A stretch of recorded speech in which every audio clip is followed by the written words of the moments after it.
A Escada de Jacó. Livro psicografado por Carlos Antônio Bacelli. Pelo Espírito Inácio Ferreira. Capítulo 27. De regresso do sanatório, Odilon despediu-se e conduziu Jamile ao liceu, a benemérita instituição que dirigia, orientando a formação de novos ceareiros no campo da mediunidade. O liceu, todavia, não se restringia a estudos alusivos à sensibilidade medianímica.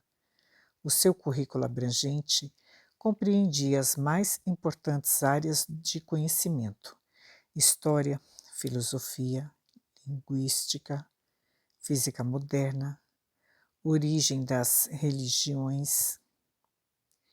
Assim que puder, voltarei, prometeu-me. Cuidaremos do caso de Flávio.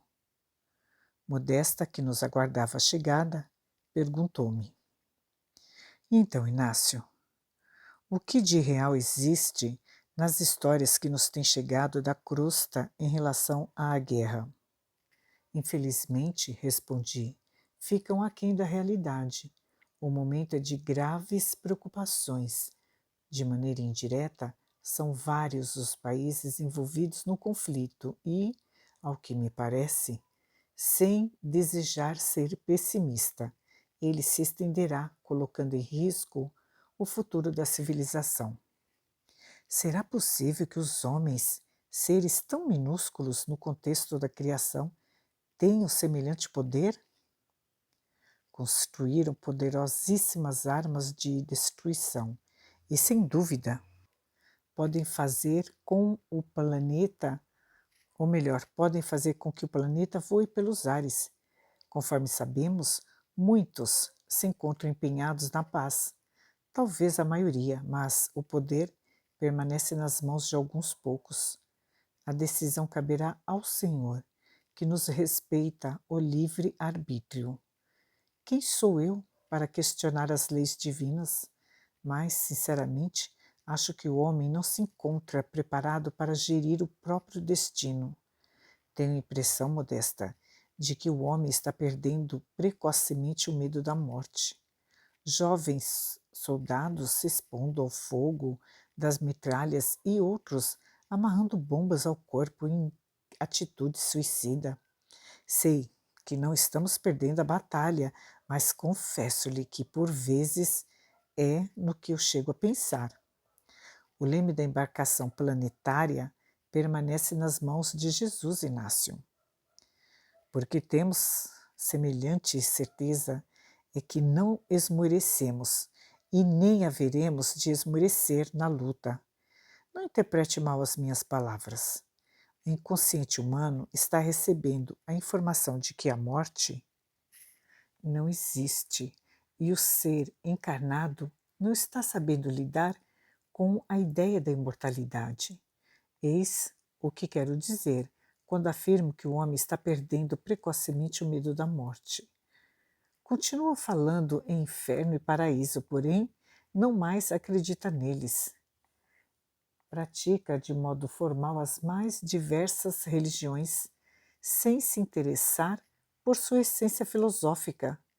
É uma coisa estranha. Parece-me saber que viverá para sempre e não tem pressa alguma em atingir a perfeição. Para ele, entrar e sair do corpo está deixando de ser um momento solene de suma transcendência. Aliás, Inácio, já vínhamos detectando o problema, não é? Jovens sem perspectiva em relação ao futuro, que se entregam às drogas, à velocidade, aos prazeres, comprometendo-se na experiência física. Quantos têm empreendido mais cedo a viagem de volta? Nunca, na história da humanidade, o número de óbitos foi tão elevado entre os jovens. Não se preocupam com a saúde, não se resguardam, dizem que querem aproveitar o momento. Espiritualmente, Modesta, ficaram desamparados. As igrejas católicas estão vazias e os templos pentecostais não atraem os intelectualmente mais exigentes. Por outro lado, a penetração do espiritismo entre os jovens ainda deixa a desejar.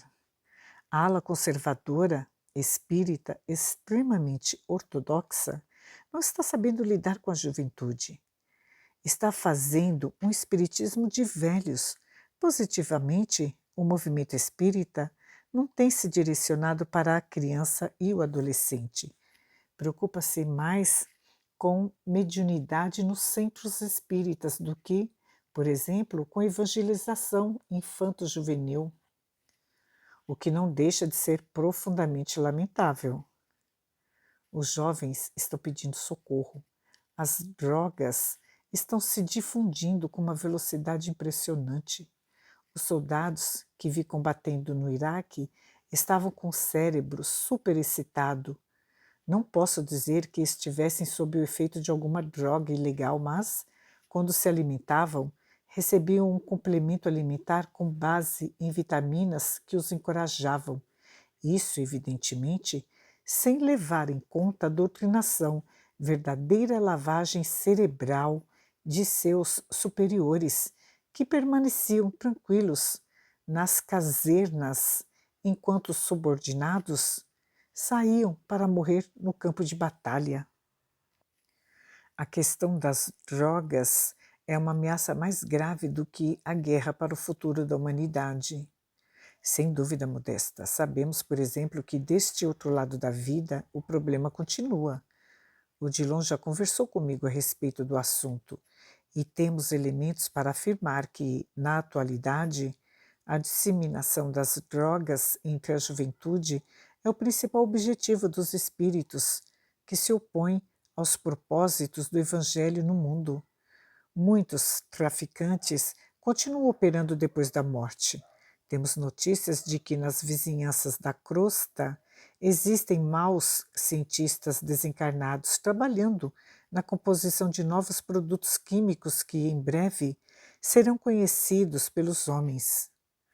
Praticamente uma geração inteira ou mais se encontra comprometida pelo uso de drogas. Quando me refiro a drogas, é evidente que incluo em primeira escala o álcool e o tabaco, através dos quais os jovens dão o seu primeiro passo rumo à derrocada. Lamento, Modesta, mas lamento profundamente, como esse fumante, o meu mau exemplo que dei. Você sabe quanto padeci para me ver livre do vício. É evidente que existem vícios mais comprometedores para o espírito. No entanto, Inácio, solicitou-me a companheira, voltemos a falar sobre a juventude que, com as exceções de praxe, vive sem perspectivas espirituais. A ressalva é válida, Modesta. Existem, sim, milhares de jovens idealistas que estudam e que trabalham, jovens que se preocupam com o amanhã. Quantos deles não têm se dedicado às obras de solidariedade entre os homens? Graças a Deus, não nos faltam espíritos corporificados na terra, exemplificando a renúncia e a abnegação desde os albores da mocidade. Constituem-se em promissoras sementes de luz para o porvir da humanidade. E estão emergindo, notadamente, das camadas sociais mais sofridas, aprendendo a conquistar o seu espaço com esforço digno e suor honesto. Muitos deles, pouco ou nada, ficam a dever à mocidade cristã dos tempos primitivos.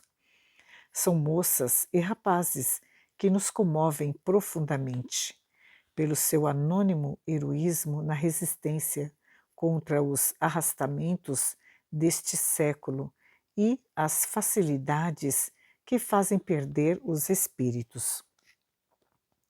E prossegui após a pausa que se fez natural. Os jovens, sem perspectiva diante da vida, aos quais nos referimos, são espíritos imaturos que, invigilantes, tombam, vitimados pela obsessão.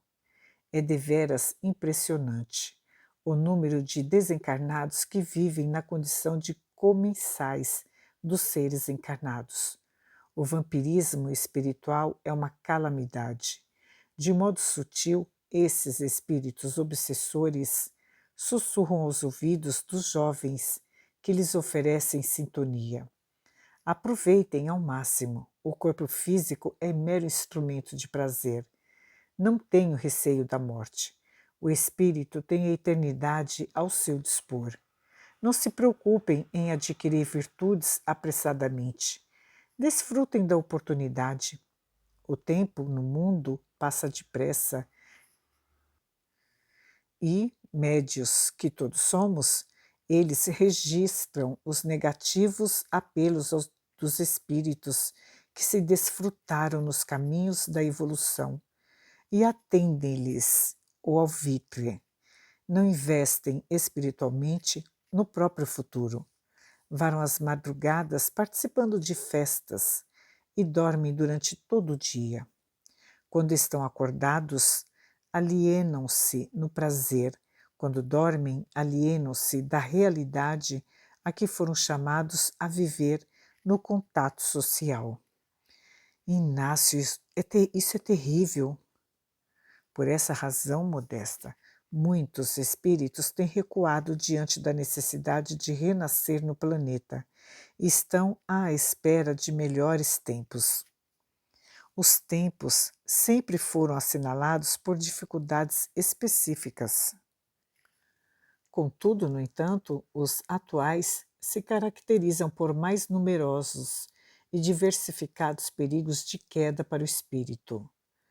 Mormente para aquele que ainda não conseguiu fortalecer o suficiente a vontade de eleger prioridades com determinação. Sem o Cristo como ponto de referência, fatalmente nos perderemos na jornada. Os homens, nossos irmãos, que já se encontram conscientes dessas verdades, necessitam trabalhar em dobro.